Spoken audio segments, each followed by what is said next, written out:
balita na ikay mawiwili. Mga nagbabagang kamao, mga So mga par, matapos nga po inulan ng tanong ng mga boxing fans ang ating kababayan na si Mark Magnifico Magsayo pagkatapos manalo nito sa laban kontra kay Eduardo Ramirez. Dahil wala daw ito mga idol Will, nawasakin na tinakot ang kanyang kalaban ng Meksikano sa dahilan na makailang beses niya daw ito mga idol nasaktan sa kanilang bakbakan. Naging pabaya daw si Magsayo kaya nakarecover sa Ramirez. Kung saan mga idol, sumagot na po si Magsayo sa issue na to. Ano niya mga idol? Ito daw talagang game plan nila ni Coach Marvin Sumujo na paabutin sa round 10 ang bakbakan para ma-improve pa daw ni Magnifico ang kanyang skills bilang isang boxer. Yung tipong hindi lang umaasa mga idol sa isang knockout punch at power sa kamao. Gusto ni Magsayo na maging mahusay na boxer. Yung tipong mananalo sa isang puntusan. Well, para sa atin mga idol, isang napakagandang move ito para kay Magsayo. Na-improve pa lalo ang kanyang sarili na maging mahusay na boxer. Mas mainam talaga mga idol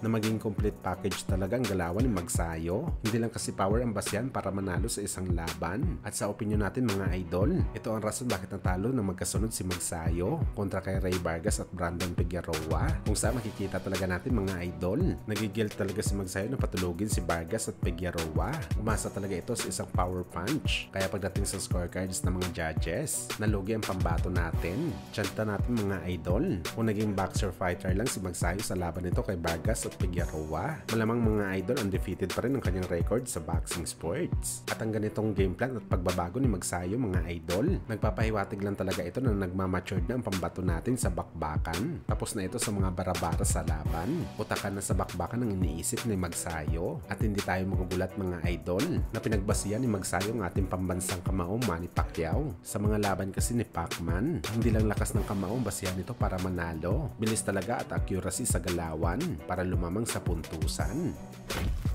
Sa kabilang banda naman mga idol, Devin Haney brutal na sinabi na magre-retiro muna siya ng konting panahon sa boxing sports. Mga 2 years daw ito mawawala sa bakbakan. Magbabakasyon daw muna ito mga idol at gagastusin ang kanyang pera. Sakto lang daw ito mga idol ang pagbabalik niya sa boxing sports. Tapos na ang suspension ni Ryan Garcia sa kaso nito sa bawal na gamot kung saan naglagay ito ng Ostarin sa kanyang katawan.